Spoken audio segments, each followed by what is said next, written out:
Good morning students.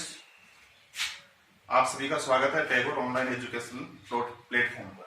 देखिए, हम पढ़ रहे थे किरण प्रकाशी की चैप्टर नंबर 11। ठीक है, किरण प्रकाशी के अंदर हमने प्रकाश की जो घटना है परावर्तन, उसके बारे में हमने पढ़ लिया था। अपवर्तन के बारे में हमने थोड़ा थोड़ा डिस्कस है वो किया था कि प्रकाश का अपवर्तन क्या होता है। ये छोटी छोटी घटना आपकी पढ़ी हुई है 10th क्लास तक कि प्रकाश का परावर्तन क्या होता है, प्रकाश का अपवर्तन क्या होता है, अपवर्तन के लिए कौन से माध्यम चाहिए, परावर्तन के लिए कौन से माध्यम चाहिए, वो हमने पढ़ लिए थे। हमारा जो टॉपिक आता है वो आता है आज गोलीय पृष्ठ से अपवर्तन। गोलीय पृष्ठ से अपवर्तन। गोलीय पृष्ठ के द्वारा अपवर्तन कैसे होता है ये मैं इसलिए बता रहा हूं क्योंकि हमने लेंसों के बारे में थोड़ा बहुत पढ़ा है। और जो लेंस के जो पृष्ठ होते हैं वो पृष्ठ होते हैं वो अपवर्तन ही तो करते हैं प्रकाश का अपवर्तन तो करते हैं। वो उसमें दो पृष्ठ होते हैं, उसका दो बार अपवर्तन हो जाता है। तो गोलीय पृष्ठ या अपवर्तन हम पढ़ेंगे। अपवर्तन है वो समतल पृष्ठों से भी होता है, लेकिन हम बात आगे जो करेंगे वो किसकी करेंगे, लेंसों की। तो हमें पढ़ना जरूरी है गोलीय पृष्ठ से अपवर्तन, क्योंकि लेंस होता है उसमें एक कोई ना कोई एक कम से कम एक पृष्ठ गोलीय होता है, तो उसके बारे में हम पढ़ेंगे। तो गोलीय पृष्ठ या अपवर्तन के अंदर हमारे देखो दो पृष्ठ आते हैं। पहला जो आता है वो आता है उत्तल पृष्ठ द्वारा अपवर्तन। गोलीय उत्तल भी तो होता है, अवतल भी तो होता है, दो पृष्ठ होते हैं, एक ऐसा होता है और एक ऐसा होता है। तो हम पहले किसके बारे में पढ़ेंगे, उत्तल पृष्ठ द्वारा अपवर्तन के बारे में पढ़ेंगे। उत्तल पृष्ठ द्वारा अपवर्तन, ठीक है। उत्तल पृष्ठ से अपवर्तन ध्यान से देखना इस टॉपिक के बारे में, क्योंकि यहीं से हम आगे जाके लेंसों के बारे में पढ़ेंगे। लेंस कैसे बनाए जाते हैं, किस प्रकार के गोलीय पृष्ठ हमें लेने चाहिए उससे, ताकि हम इतनी हमारी जो जितनी हमें आवश्यकता होती है फोकस दूरी की, उतनी ही फोकस दूरी का लेंस है वो हम बनाएं। ठीक है, तो उत्तल पृष्ठ द्वारा अपवर्तन हम पढ़ेंगे। यहाँ पे मैं डायग्राम बना देता हूँ। उत्तल पृष्ठ, ये कोई उत्तल पृष्ठ है क्या? तो इसमें ये ध्यान रखना भी, इसके आगे का पूरा पूरा माध्यम ये कोई गोला मान सकते हो आप, कोई भी माध्यम है, इसके आगे का पूरा माध्यम है वो अलग है। ठीक है, ये इसकी आप मुख्य अक्ष मान लो। चलो इस पृष्ठ, ठीक है, ये हो गया O। ठीक है, ये जो पूरा का पूरा माध्यम ये अलग है। इसको चलो मैं थोड़ा सा डार्क कर देता हूँ, आपको दिक्कत नहीं है। ये पूरा का पूरा माध्यम है वो क्या है, अलग है। ठीक है, ये कैसा भी हो सकता है, वो ही मिलेगा, वैसे तो उत्तल पृष्ठ है। ठीक है, इधर मैं मान लेता हूँ कि इस माध्यम का अपवर्तनांक वो क्या है, μ1, और इस माध्यम का अपवर्तनांक मैं क्या मान लेता हूँ, अलग अलग हो गया ना माध्यम। हो सकता है इधर वायु भी हो, जल भी हो, इधर कांच भी हो, कोई भी माध्यम हो सकता है। ठीक है, लेकिन अलग अलग होंगे दोनों, क्योंकि अलग अलग माध्यम में तो क्या होगा, अपवर्तन होगा। भाई एक माध्यम से दूसरे में जाएगी तभी तो प्रकाश की किरण क्या होगी, अपवर्तित होगी। सीधी सी बात है, हम अपवर्तन के बारे में बात कर रहे हैं। तो देखो, इससे हम गोलीय पृष्ठ से अपवर्तन हम पढ़े उत्तल पृष्ठ से, तो उसके लिए मैं मान लेता हूं कि यहाँ पे हमारे पास कोई वस्तु रखी है, भाई बिंब है कोई, और मैंने क्या मान लिया, बिंब को ए। ये आप सभी को मालूम है कि O से, ध्रुव से, या प्रकाश के अंदर तो लेंस के अंदर होगा, यहां से O से इस पृष्ठ के मध्य बिंदु O से जो वस्तु की दूरी है, वो वस्तु की दूरी क्या होती है, बिंब दूरी होती है, और उसको हम किससे लिखते हैं, U से लिखते हैं। किससे लिखते हैं उसको, U से। यानी OA जो दूरी है वो क्या हो गई, U हो गई। ठीक है, इस वस्तु से प्रकाश किरणें आती है। देखो ये प्रकाश किरण आती है, इसको मान लेता हूं P। AP कोई प्रकाश किरण है, वो इस उत्तल पृष्ठ पर आपतित होती है P बिंदु तक।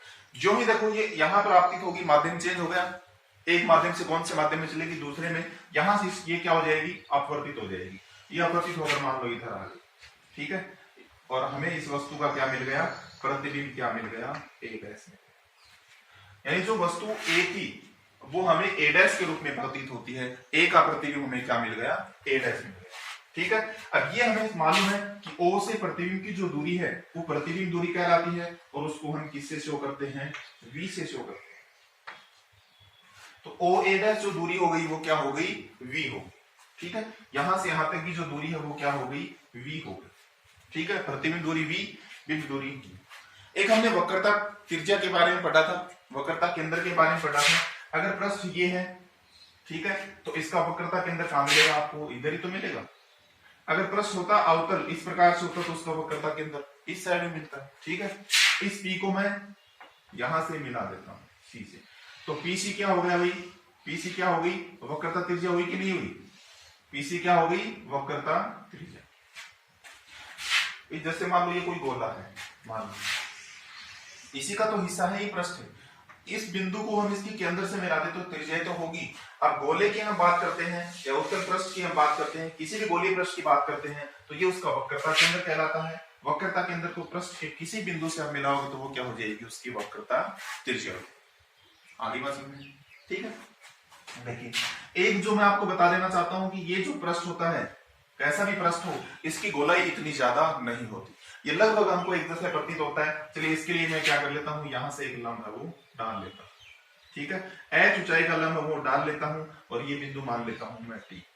पीटी मैंने एक लंब डाल दिया, कोई दिक्कत नहीं है, ठीक है। अब देखिए मुख्य एक्स के साथ जितने भी, जैसे ये आपतित किरण है, ये अपवर्तित किरण है और ये क्या है, अभिलंब। ये मुख्य एक्स के साथ जहां भी टच होती है उसके साथ में जो कोण बनाती है कोणों को मान लो। मैंने मान लिया ये कोण क्या है, अल्फा। मैंने मान लिया ये कोण क्या है, बीटा। मैंने मान लिया ये कोण क्या है, गामा। ठीक है, ये अपनी मर्जी से आप कोई भी कोण मान सकते हो, ठीक है। थीटा मान सकते हो, फाई मान सकते हो, कोई भी। मैंने अल्फा बीटा और गामा का मान लिए, कोण मान लिए, ठीक है। तो ये हमारे इस डायग्राम के बारे में था। डायग्राम को समझो, एक उत्तल पृष्ठ है, पृष्ठ है मान लो POQ। उत्तल पृष्ठ क्या है, POQ। उसके मुख्य अक्ष पर एक वस्तु रखी है A से प्रकाश किरण AP इस पृष्ठ पर आपतित होती है, अपवर्तित होकर PA' के रूप में चली जाती है। तो इस वस्तु का हमें प्रतिबिंब क्या मिलता है, A' मिलता है, ठीक है। इसके वक्रता के अंदर C को हम P से मिलाएंगे तो PC हमें इसकी क्या मिल जाती है, वक्रता त्रिज्या। एक चीज और बता देता हूं, यहां से यहां तक की जो दूरी है, यानी O से C तक की जो दूरी है वो वक्रता त्रिज्या कहलाती है। उसको हम किससे लिखते हैं, कैपिटल R से लिखते हैं। OC जो दूरी है, O और T भी कोई खास डिफरेंस नहीं है बिंदुओं के अंदर। यहां से मैंने बताया कि ये जो पृष्ठ होता है ये इतना ज्यादा गोलीय नहीं होता, तो जो हम लंब डालते हैं वो लगभग O के बिल्कुल पास में आके मिलता है। इतनी ज्यादा गोलाई नहीं होती इसके अंदर, इतना ज्यादा इसके अंदर घुमाव नहीं होता दर्पण के अंदर, सॉरी पृष्ठ के अंदर। तो O और T है वो लगभग आप संपाती मान सकते हो, लगभग एक ही बिंदु आप मान सकते हो, ठीक है। तो ये तो हमने इसके डायग्राम के बारे में पढ़ा। अब इस पृष्ठ की हम अपवर्तन की पूरी व्याख्या करेंगे। तो व्याख्या करने के लिए देखो थोड़ा सा मैं आपको बता देता हूँ। इस चित्र को देख देख के आप लिख सकते हो। इस चित्र के अंदर देखो मैं क्या करता हूँ, मैं लेता हूँ एक त्रिभुज। एक चीज और बताऊं, देखो आपतित किरण अभिलंब के साथ, या आपतित किरण, आपतित किरण अभिलंब के साथ जो कोण बनाती है वो होता है आपतन कोण। उसको हम किससे लिखते हैं, आई से। अपवर्तित किरण अभिलंब के साथ जो कोण बनाती है वो कोण क्या होता है, अपवर्तन कोण, और उसको हम किससे लिखते हैं, आर से लिखते हैं। अपवर्तन कोण क्या होता है, आर। आपतन कोण क्या होता है, आई। तो ये आपतित किरण है, ये अभिलंब है, आपतन कोण क्या हो जाएगा, आई। ये अभिलंब है, ये आपतित की अपवर्तित किरण है, ये क्या हो जाएगा, आर। अभिलंब भी होता है, वक्रता त्रिज्या जो होती है वो, ठीक है। तो देखो इसके अंदर मैं लेता हूं चित्र में, देखते जाना, मैं चित्र में त्रिभुज बोल रहा हूं। चित्र में त्रिभुज, त्रिभुज APC। त्रिभुज कौन सा, त्रिभुज APC से।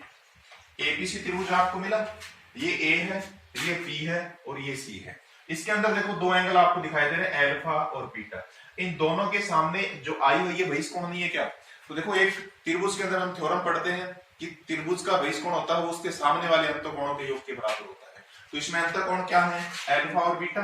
तो अल्फा प्लस बीटा बराबर क्या हो जाएगा, आई। ये हो गया समीकरण 1, ठीक है। इसी प्रकार एक त्रिभुज और बोल रहा हूं मैं, और वो त्रिभुज अपना A'PC। त्रिभुज कौन सा है, त्रिभुज A'PC में A'PC दिखाई दिया। ये A' है, ये P है और ये C है। इसके देखो अंतःकोण है R और गामा, और बहिष्कोण क्या है इसका, बीटा। तो बीटा का जो मान होगा वो उसके सामने वाले अंतःकोणों के योग के बराबर होगा। तो क्या लिख दोगे आप, देखो R प्लस गामा बराबर क्या हो जाएगा, बीटा। या इसको मैं ऐसे लिख दें, बीटा माइनस गामा बराबर R। इसको मैं लिख देता हूं इक्वेशन नंबर, ये I हो गया और ये क्या हो गया, R हो गया, ठीक है। I और R हमें मिल गई। अब थोड़ा सा देखो हम बात कर रहे हैं वो किसकी कर रहे हैं, अपवर्तन की तो बात हो रही है। तो अपवर्तन जहां भी होता है दो माध्यमों में होता है, और उसके लिए हम स्नेल का नियम है वो लगा सकते हैं। अपवर्तन के नियमों भी हमने पढ़ा था, दूसरा नियम स्नेल का नियम था, ठीक है। तो जहां भी अपवर्तन की घटना होती है वहां स्नेल का नियम है वो लागू होता है। तो देखो स्नेल नियम से स्नेल नियम से। स्नेल का नियम क्या कहता है वो देखो, स्नेल का नियम क्या कहता है देखो, किस माध्यम से प्रकाश किरण म्यू1 से किस में जा रही है, म्यू2 में, तो क्या हो जाएगा देखो स्नेल नियम से म्यू2 बटा म्यू1 इक्वल टू क्या होता है साइन आई बटा साइन आर। होता है कि नहीं होता है? आई क्या होता है आपतन कोण, आर क्या होता है अपवर्तन कोण। आपतन कोण और अपवर्तन कोण की ज्या का जो अनुपात होता है वो उन माध्यमों के निरपेक्ष अपवर्तनांक के बराबर होता है, म्यू2 और म्यू1 के अनुपात के। ठीक है, अब देखिए आई और आर, आई ये बनता है, आई का मान बहुत छोटा भी तो हो सकता है ये प्रकाश किरण यहाँ पे आ रही हो, यहाँ पे भी तो आएगी प्रकाश किरणें, एक वस्तु से पूरे पृष्ठ पे तो प्रकाश किरणें आपतित होंगी। जब ये प्रकाश किरण मान लो बिंदु P यहाँ, तो आई बिल्कुल छोटा सा बनेगा। ठीक है, तो यहाँ पे हम लिख देंगे यदि आई तथा आर अति अल्प हो, आई और आर के मान क्या हो बहुत छोटे हो, अति अल्प हो, तो देखो आई क्या है कोण है किसके साथ साइन के साथ, आर भी क्या है कोण है किसके साथ साइन के साथ। तो साइन का मान अगर कोण का मान बहुत छोटा है तो उसका पूरा का पूरा मान बहुत छोटा हो जाएगा, क्योंकि साइन जीरो की वैल्यू जीरो होती है। ठीक है, तो यहाँ पे आई का मान बहुत छोटा होगा, तो साइन आई को आप क्या लिख सकते हो, साइन आई लगभग बराबर होगा आई, और साइन आर लगभग बराबर होगा R. Sine I almost equal to I and sine R almost equal to R. देखिए, यानी साइन आई की जगह क्या पुट कर सकते हैं, आई साइन आर की जगह क्या पुट कर सकते हैं, आर क्या आ जाएगा म्यू2 बटा म्यू1 इक्वल टू आई बटा आर। इसको मैं ऐसे भी तो लिख सकते हैं, म्यू2 आर बराबर क्या हो जाएगा म्यू1 आई, लिख सकते हैं क्या, म्यू2 आर बराबर म्यू1 आई, म्यू2 आर बराबर म्यू1 आई, वज्र गुणा कर दिया। अब देखो समीकरण 1 से हमारे पास आई का मान है, समीकरण 2 से हमारे पास आर का मान है, तो लिख देते हैं समीकरण 1 से आई तथा समीकरण 2 से आर का मान रखने पर, समीकरण 1 से आई तथा 2 से आर का मान रखने पर, 1 से हम आई का मान रखते हैं अल्फा प्लस बीटा और 2 से आर का मान रखते हैं बीटा माइनस गामा। तो क्या आएगा देखो म्यू2 आर, आर का मान क्या आएगा beta minus gamma equal to म्यू1, आई की वैल्यू क्या आएगी अल्फा प्लस बीटा, तो क्या हो जाएगा म्यू1 अल्फा प्लस बीटा। ठीक है, इसको हम गुणा कर देते हैं, तो म्यू2 बीटा माइनस म्यू2 गामा इक्वल टू म्यू1 अल्फा प्लस म्यू1 बीटा। अब देखो बीटा के हमारे पास कितने पद मिल गए, हमें 2 पद मिल गए।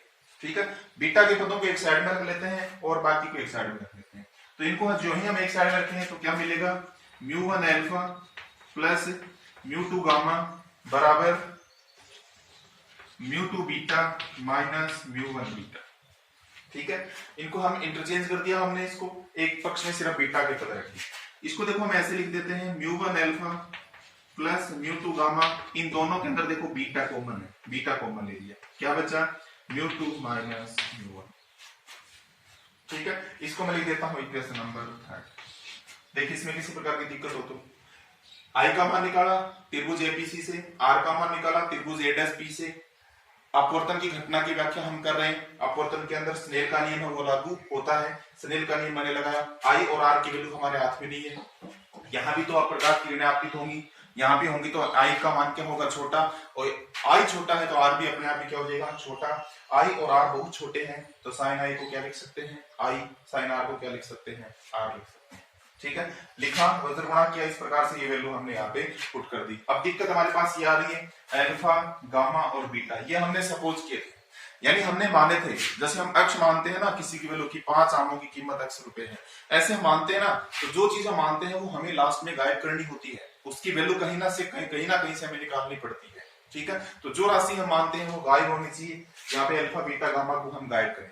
गायब करने के लिए क्या करें, देखो चित्र के अंदर वापस आते हैं और मैं बस चित्र के अंदर आपको बता रहा हूँ, त्रिभुज ले रहा हूं, देखो त्रिभुज एपीटी, कौन सा त्रिभुज लिया मैंने, त्रिभुज एपीटी में, ये मैंने क्यों लिया क्योंकि अल्फा इसी में, त्रिभुज एपीटी, त्रिभुज एपीटी के अंदर देखो ये और बता देता हूं, ओ और टी लगभग एक ही बिंदु होते हैं, ओ और टी लगभग क्या होते हैं संपाती होते हैं। ठीक है, तो ये त्रिभुज मैंने लिया एपीटी, इसके अंदर मैं देखो निकाल, हमारे पास एच का मान ज्ञात है, ये ज्ञात है और इधर ये ज्ञात है, एटी और ए वो एक ही चीज है भाई, यानी लंब ज्ञात है और आधार ज्ञात है। लंब और आधार किस में आते हैं? टेन में। तो त्रिभुज एपीटी में टेन थीटा होता है, लेकिन यहाँ पे थीटा किसका क्या लिखा है? Alpha. Tan alpha equal to लंब क्या है? पीटी, आधार क्या है? एटी, यानी एच बटा यू। क्या आएगा? एच बटा यू। ठीक है, चिन्ह परिपाटी साफ लगेगी। देखो u बिंब दूरी है, बाईं तरफ है, किसका आएगा? u माइनस का आएगा, माइनस। अब देखो i बहुत छोटा था कि नहीं था? i छोटा था और i अल्फा और बीटा के जुड़ने के बाद मिल रहा, तो अल्फा बीटा तो छोटे होने ही है। अल्फा बीटा तो छोटे होने ही है। क्यों? क्योंकि i बहुत छोटा है, मान रखा हमने i बहुत छोटा है, तो अल्फा बीटा के मिलने से i मिल रहा है, ये बहुत छोटा मान है और इन दोनों के मिलने से बना है, तो इसका मतलब ये दोनों में क्या होंगे? बहुत छोटे होंगे। तो अल्फा भी अति अल्फा होगा और टेन अल्फा अल्फा अति अल्फा, तो टेन अल्फा क्या हो जाएगा? अल्फा। तो इसको हम कैसे लिख सकते हैं? Alpha equal to minus H बटा यू। ये समीकरण जो भी है, कौन सा समीकरण आ गया? ये 4। ठीक है, अल्फा आ गया। ऐसे हम क्या निकालें? बीटा। बीटा के लिए हम ले लेते हैं त्रिभुज सीपीटी। कौन सा त्रिभुज ले लेते हैं? त्रिभुज सीपीटी। और त्रिभुज सीपीटी के अंदर क्या आएगा? टेन अल्फा नहीं, इस बार कोण क्या है? बीटा है। तो टेन बीटा बराबर लंब बटा आधार, यानी एच बटा ये दूरी क्या है? आर। क्या आ जाएगा? एच बटा आर। आर प्लस का होगा भाई, दाएं तरफ की दूरी है, राइट साइड की दूरी है आर। ठीक है, अगर देखो आई अल्फा अल्फा अल्फा बीटा भी छोटा ही है, तो टेन बीटा को क्या लिख सकते हो? बीटा इक्वल टू क्या जाएगा? एच बटा आर। बीटा इक्वल टू क्या जाएगा? एच बटा आर। ये क्वेश्चन नंबर क्या जाएगी? 5। कुछ भी नहीं है, बस टेन के मान निकाल लें। टेन थीटा, थीटा होगा जब थीटा का मान बहुत छोटा होता है। थीटा का मान बहुत छोटा होता है तब टेन थीटा को क्या लिख देते हैं? थीटा। कोस को नहीं लिख सकते, क्योंकि कोस 0 का मान 1 होता है, ध्यान रखना। कोस की सबसे छोटी कोण का जो मान होता है उतना ही बड़ा होता है। ठीक है, ये आ गया। ऐसे देखो यहाँ कर देते हैं। एक त्रिभुज और दिख रहा होगा आपको, त्रिभुज ए डैश पीटी में। त्रिभुज ए डैश पीटी दिखा आपको, ये है ए डैश पीटी। इसमें लंब है, अच्छा कोण है गामा, तो टेन गामा बराबर लंब बटा आधार एच बटा वी।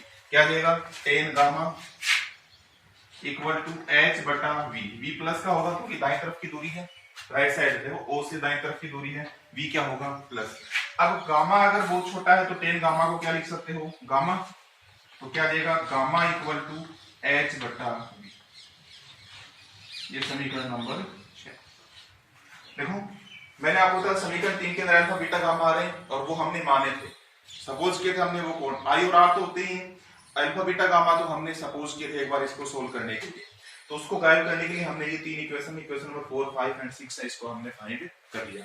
समीकरण 4, 5, 6 से जो मान है वो हम समीकरण 3 में रख देते हैं। तो समीकरण 3 से या समीकरण 3 में मान रखने पर, समीकरण 3 में मान रखने पर, समीकरण 3 में चलो मान रखते हैं। समीकरण 3 क्या है? म्यू1 अल्फा। तो म्यू1 अल्फा किसका क्या रखोगे? माइनस एच बटा यू। क्या देगा? माइनस एच बटा यू। फिर है प्लस म्यू2 गामा। म्यू2 गामा किसका क्या रखोगी? एच बटा वी। समीकरण 6 देखो, गामा एच बटा वी इक्वल टू क्या है? बीटा। बीटा किसका क्या रखोगी? एच बटा आर। और कॉस्ट में क्या है? म्यू2 माइनस बीटा। म्यू1 अल्फा, अल्फा किसका क्या रखा? ये है म्यू1 अल्फा, अल्फा किसका? माइनस एच बटा यू। ठीक है, प्लस म्यू2 गामा, गामा किसका? एच बटा वी, एच बटा वी। ठीक है, फिर आएगा बीटा, बीटा किसका क्या है? एच बटा आर। ये रहा एच बटा म्यू2 माइनस क्यू। एच देखो इधर भी है, इधर भी कॉमन आगे कट जाएगा, क्या बचेगा?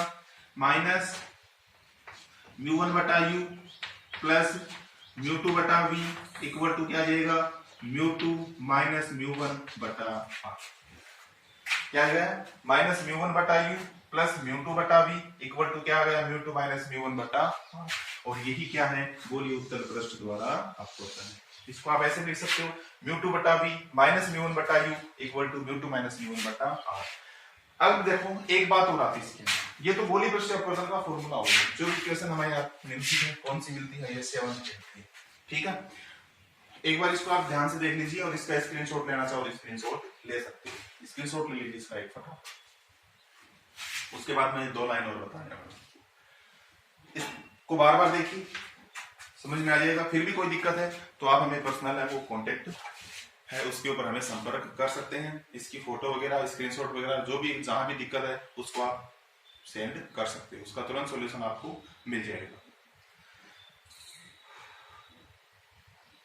इसको अरेंज कर सकते हो, म्यू टू बटा वी माइनस म्यू वन बटा U equal to mu two minus mu one बटा।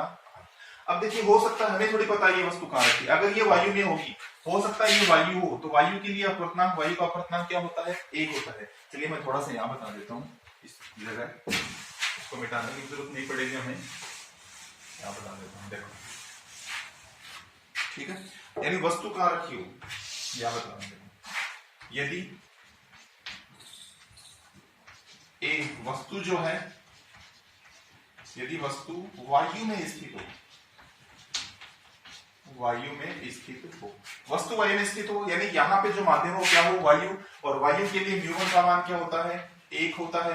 म्यू टू की जगह कोई भी माध्यम हो सकता है, मैंने मान लिया म्यू अपवर्तनांक का माध्यम, यहाँ भी कुछ भी हो सकता है, कांच है, कांच के लिए 1.5 होता है, जल है, जल के लिए 1.33 होता है, जो भी यहाँ पे माध्यम है उसके लिए हम लिख लेते हैं।